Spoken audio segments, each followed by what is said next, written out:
Mini കഥ മായ.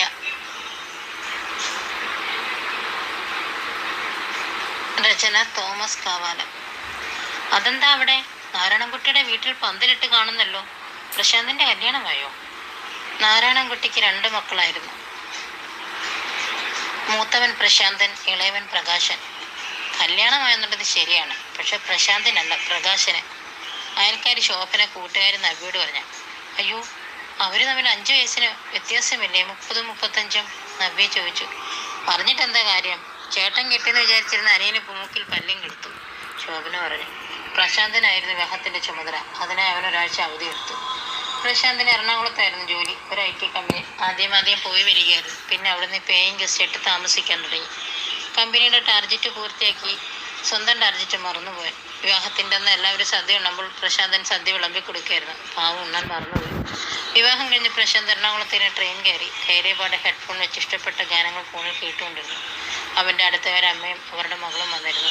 50 വയസ്സ് പ്രായം കാണും അമ്മയ്ക്ക്, മകൾക്ക് 30. പ്രശാന്തൻ അവരെ ഒന്ന് നോക്കി.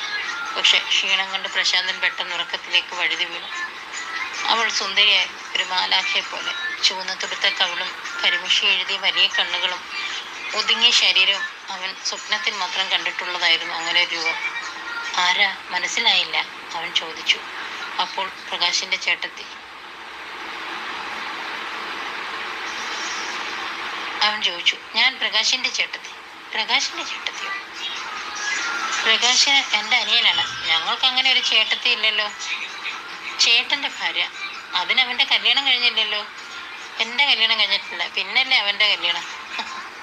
അവൾ ചിരിച്ചു. പൂക്കൾ വിടർന്നതുപോലെ മനോഹരമായിരുന്നു അവളുടെ ചിരി. എന്താ ചിരിക്കുന്നത്? അയാൾ ചോദിച്ചു. പിന്നെന്താ, കരയണോ? പേരെന്താ? സ്വപ്ന. എങ്കിൽ നമുക്കും കിട്ടിയാലോ? അയാൾ ചോദിച്ചു. വീട്ടിൽ പറയണ്ടേ? അവൾ ചോദിച്ചു. എങ്കിൽ വരൂ, നമുക്ക് 2 കൂടി പോയി ചോദിക്കാം. അയാൾ പെട്ടെന്ന് നിന്ന് അടുത്തിരുന്ന പെൺകുട്ടിയുടെ കയ്യിൽ പിടിച്ചു. പെട്ടെന്ന് അബദ്ധം മനസ്സിലാക്കി അയാൾ പറഞ്ഞു. സോറി, ഞാൻ എന്തൊക്കെയോ പറഞ്ഞു. സാരമില്ല, ഞങ്ങൾക്ക് സമ്മതമാണ്. നാരായണൻകുട്ടിയുടെ മകനല്ലേ, എനിക്ക് നിങ്ങളെ നന്നായി അറിയാം. കോട്ടയത്ത് ഞാനും നാരായണൻകുട്ടി ഒരേ സ്കൂളിലാണ് പഠിച്ചത്, ആ പെൺകുട്ടിയുടെ അമ്മ പറഞ്ഞു. അപ്പോഴേക്കും വണ്ടി എറണാകുളത്തെത്തി. ഞങ്ങളിപ്പോൾ ഇവിടെയാണ് താമസം. നാട്ടിലെ വീടും സ്ഥലവും വിറ്റു. എനിക്കൊരു മകളേ ഉള്ളൂ, മായ. ഇവൾക്ക് എറണാകുളത്താണ് ജോലി, അതുകൊണ്ടാണ്.